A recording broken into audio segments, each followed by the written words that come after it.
In 1979, a young producer named Michael Uslan left his job at United Artists with no money, no contacts, and one goal that everyone thought was ridiculous: to make a serious Batman movie. He and his partner Benjamin Melniker bought the film rights from DC Comics on October 3rd of that year. Uslan dreamed of a dark, dramatic story that revealed the pain behind Bruce Wayne's mask, not the campy, comic book tone of the 1960s TV show. But Hollywood laughed him out of every office. Studio executives called Batman a joke and rejected him for a decade. The shadow of Adam West's bright, silly version of the character hung over everything. The colorful sets, the exaggerated villains, and the flashing pow and zock captions had made Batman seem like a comedy, and no one could imagine him any other way. For years, Uslan faced rejection. At one point, Hollywood even tried to revive the old tone.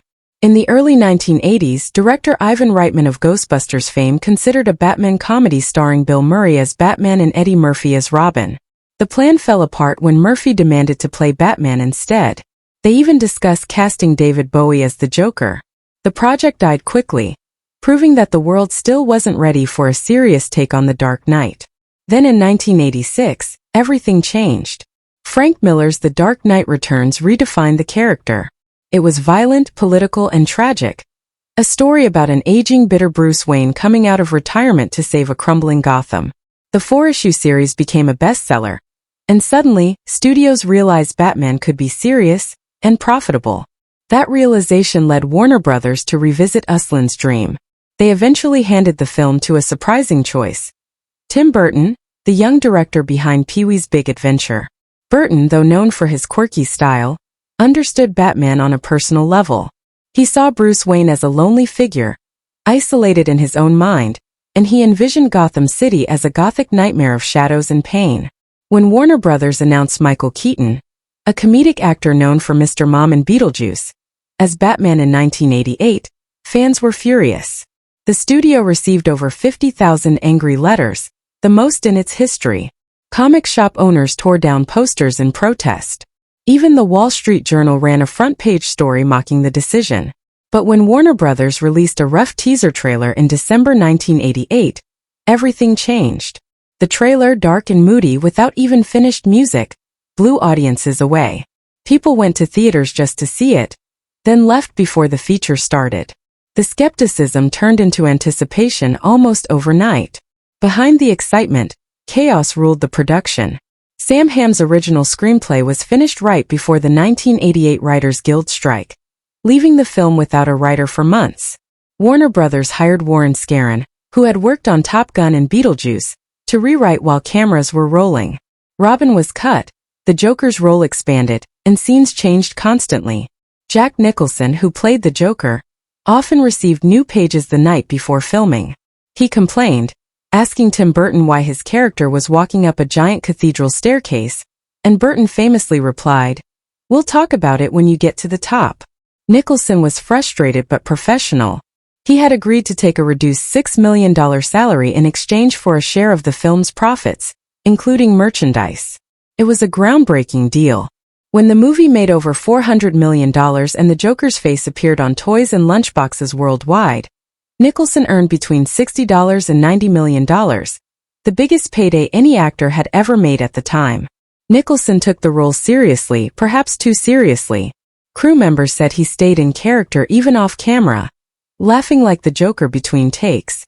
The makeup process was brutal, requiring special adhesives because of his allergy to spirit gum. He even argued over the shade of his green hair and won. Nicholson had final approval over how his character appeared in posters and ads, setting a new standard for star control in marketing. Meanwhile, Burton struggled to keep the movie from falling apart. Producer John Peters secretly ordered a $100,000 cathedral set built without telling him, forcing Burton to invent the film's ending on the fly. The result, the Bell Tower showdown between Batman and the Joker, became one of the movie's most iconic moments, but it was born entirely from panic and improvisation. The set was a pressure cooker. Kim Basinger, who replaced Sean Young as Vicky Vale after Young broke her arm, arrived in London without even reading the script. Peters, who was romantically involved with Basinger, rewrote the story to keep her character alive and more central to the plot. Michael Keaton, who reportedly had feelings for Basinger, was unhappy with the changes. The atmosphere grew tense, and Burton often found out about script changes after the fact. Keaton also struggled physically. The heavy rubber batsuit made him claustrophobic and unable to move his head, triggering panic attacks. But instead of breaking him, the fear shaped his performance. His Batman felt isolated, restrained, and haunted, qualities that defined the character for decades to come. As if the on-set drama weren't enough, Warner Brothers executives watched Burton like hawks. The studio spent around $50,000 on international phone calls and faxes tracking every minute of production. Reports detailed everything from weather conditions to what Nicholson ate for lunch.